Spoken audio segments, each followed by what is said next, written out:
Hello साथीहरू, यहाँहरू सम्पूर्ण फेरि पनि मेरो नमस्कार। म चाहिँ सरिया बुहारीको राधा, पक्कै पनि चिनिसक्नु भयो होला। अनि हजुरहरू सन्चै आरामै हुनुहुन्छ होला, के छ कस्तो छ।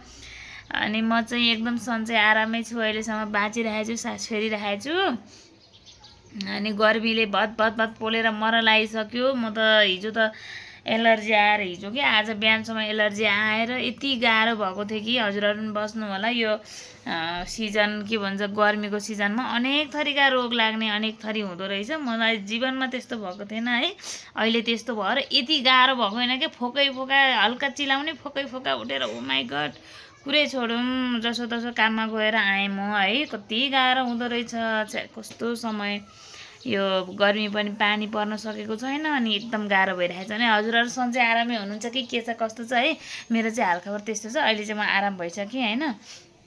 अनि हाम्रो सरिया बुहारीमा चाहिँ एकदम नयाँ नयाँ मोड आएको छ। हजुरहरूलाई कस्तो लागिरहेको छ हाम्रो सरिया बुहारी, राम्रो छ कि नराम्रो छ, यसो जानकारी पाउन पाए हुन्थ्यो के अरे भनेर हो के।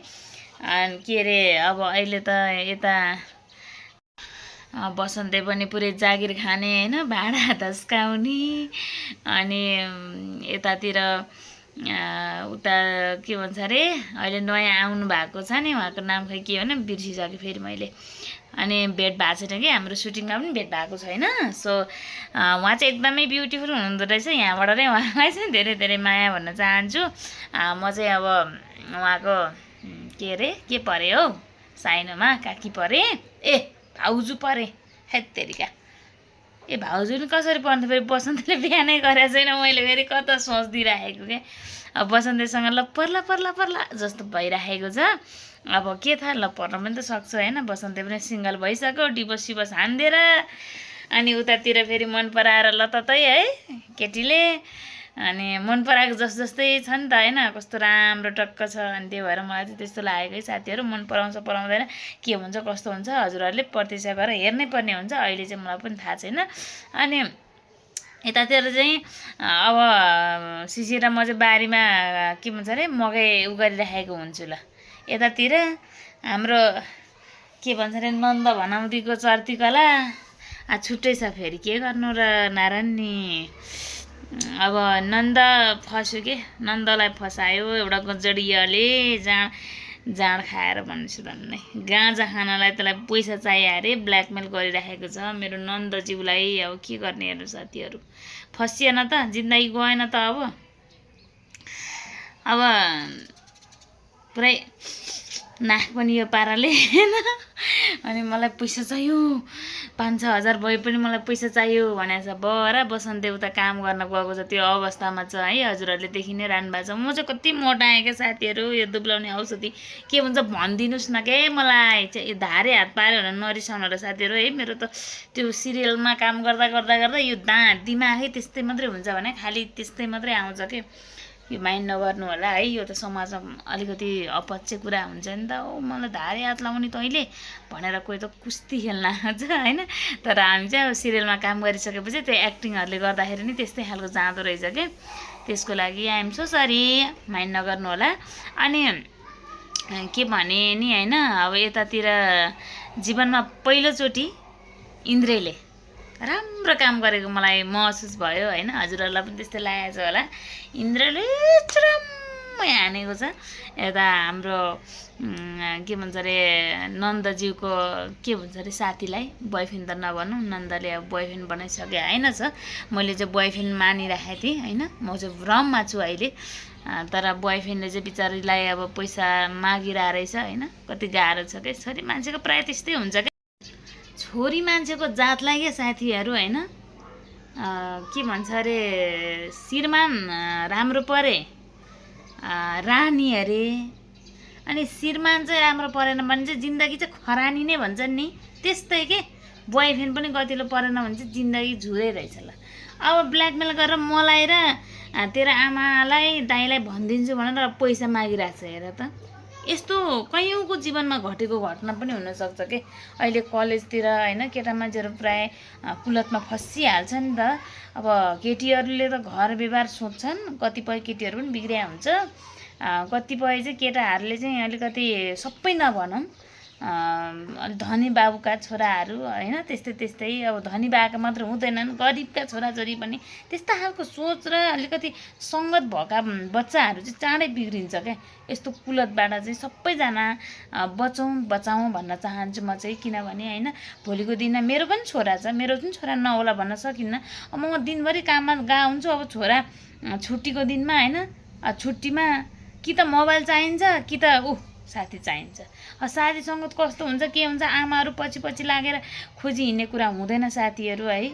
अब भ्याइन्न, आफू कता पुगिन्छ, आफ्नो पनि काम हुन्छ, काम नगरे कसले गरिदिने यो सब घर व्यवहार कसले ध्यान दिने, साह्रै गाह्रो हुँदो रहेछ साथीहरू। त्यो भएको कारणले आफ्नो छोराछोरीलाई सही बाटोमा ल्याउन धेरै गाह्रो हुँदो रहेछ। हिजोका दिनमा हाम्रा बाआमाले हामीलाई यो गर्दैन त्यो गर्दैन, यस्तो भइदिएन त्यस्तो भइदिएन, हामी कति सजिलै भन्छौँ, तर एउटा बाआमाले छोराछोरीको लागि धेरै भूमिका खेल्न पर्दो रहेछ के।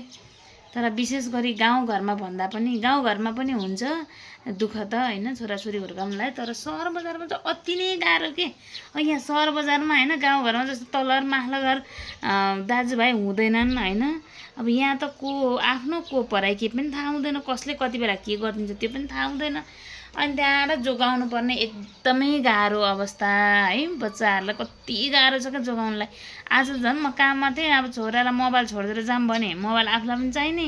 अनि त्यहाँबाट छोडेर मोबाइल नछोडी गएको थिएँ है, भन्छन् कि चोरा 5 वर्षको बच्चालाई के अरे एउटा आइमाईले लाँदै गरेको हिजो भर्खरै देख्यो हाम्रै यो तलतिर छेउमा चोक छेउमा हरायो भनेर आमा रुँदै कराउँदै खोज्दाखेरि त्यसरी भेट्यो अरे। पछि त्यो सुन्दा त मेरो मन यति सिरिङ्ग भएको थियो कि त्यही भएर यो छोराछोरीलाई हुर्काउनु बढाउनु पढाउनु लेखाउनु धेरै गाह्रो हुँदो रहेछ क्या। आमा भइसकेपछि थाहा भयो है। त्यसैले यस्तो कुलतबाट चाहिँ कोही पनिको कसै पनिको छोराछोरी नबिग्रोस्, सकेसम्म आमा बाउले धेरैभन्दा धेरै ध्यान दिनुपर्ने कुरा छोराछोरी अलिकति ठुलो हुँदै गएपछि रहेछ। सानोमा पनि ध्यान दिनुपर्छ, तर सानोमा भन्दा पनि ठुलो भएपछि त झनै पीडा हुँदो रहेछ के। अब मेरो 12 वर्ष लाग्यो छोरा है, एकदमै तनाव हुन्छ मलाई। त्यस्तै अब साथीहरू होइन त्यहाँ पनि त्यस्तै देखाइएको छ। एउटा समाजमा घटेको घटनाहरूलाई समेटेरै हामीले कथावस्तु तयार पारेका हुन्छौँ। अनि हामीले त्यस्तै खालको प्रस्तुतिहरू दिइराखेको हुन्छौँ तपाईँहरूको लागि।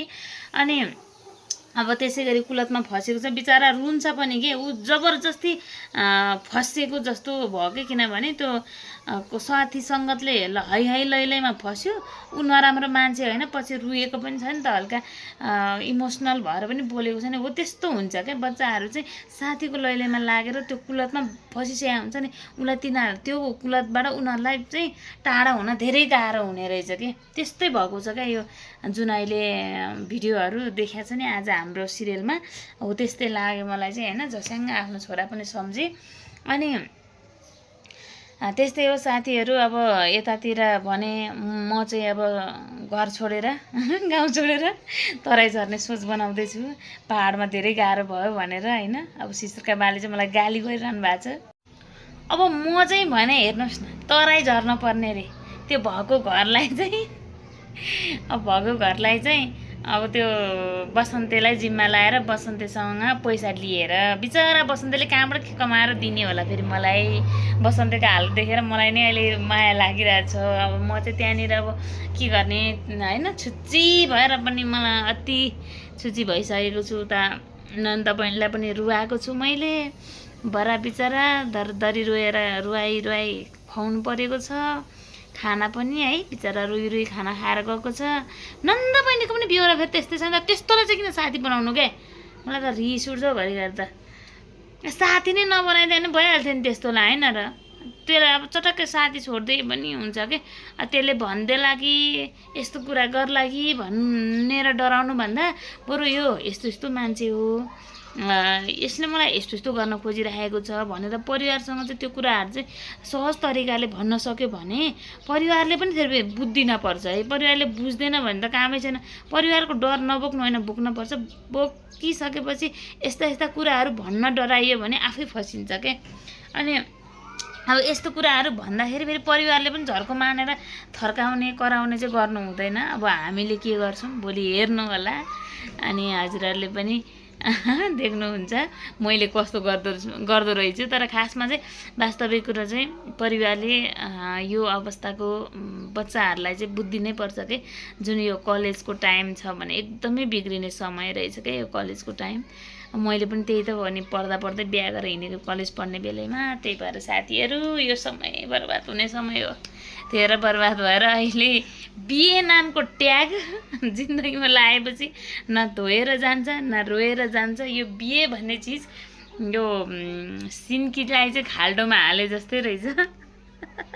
अब त्यो खाल्डोबाट त्यो दलदलबाट उम्किन पाउने अवस्था छैन। उम्किए पनि दोस्रो के अरे बुढा छोडेको ट्याग, दोस्रो बिहे गरेर नि दोस्रो बिहे गरेको ट्याग। हे राम दशा। त्यो भएको कारणले साथीहरू अब यतातिर चाहिँ एउटा रहस्य के छ भने नि, फेरि यता शिशिरले भर्खरै थाहा पाएको छ। के अरे बसन्त र ऋतुको डिभोर्स भयो भनेर शिशिरलाई पनि थाहा थिएन, मलाई त झन् थाहा हुने कुरै छैन। अनि यता के भन्छ अरे बसन्तेको आमा चाहिँ कति बेला बुहारी आउली र बुहारीको मुख हेरौँला भनेर पर्खिरहनु भएको छ। अब के होला त कथावस्तु कता मोडिएला त, के रिता साँच्चै अब रिता फर्केर आउली कि नआउली कि। अब बसन्तेको त्यहाँ काम गरिराखेको छ। अब त्यो बसन्तेको काम गर्ने केटीले कस्तो मन पराएर जस्तो हेरेको छ, के बा लभ पर्ने हो कि होइन, लभ पर्ला नपर्ला त्यो पनि थाहा छैन है। अनि यतातिर बाले कराइ पनि रहेछ के यता बसन्तेको के भन्छ अरे साउजीले, घरपेटी साउजीले कराइ पनि राखेको छ, किन त्यो बसन्ते र त्यो उसले सँगै भाँडा माझेको भनेर। उसको मनले यस्तो पनि गरे हुन्छ नि त, कसैको त सहयोगी मन हुन्छ नि त, त्यो हिसाबले पनि हेरे हुन्छ, मन पराएकै पनि भनि नहालौँ अहिले नै होइन। त्यस्तै हो साथीहरू, हाम्रो कथावस्तु चाहिँ फान्दै त्यो जुलाफी घुमे चाहिँ घुमिराखेको छ। हजुरहरू चाहिँ एकदम दिमाग लाएर हेर्नु होला अनि बल्ल बुझ्नुहुन्छ, नत्र पनि बुझ्नुहुन्न है।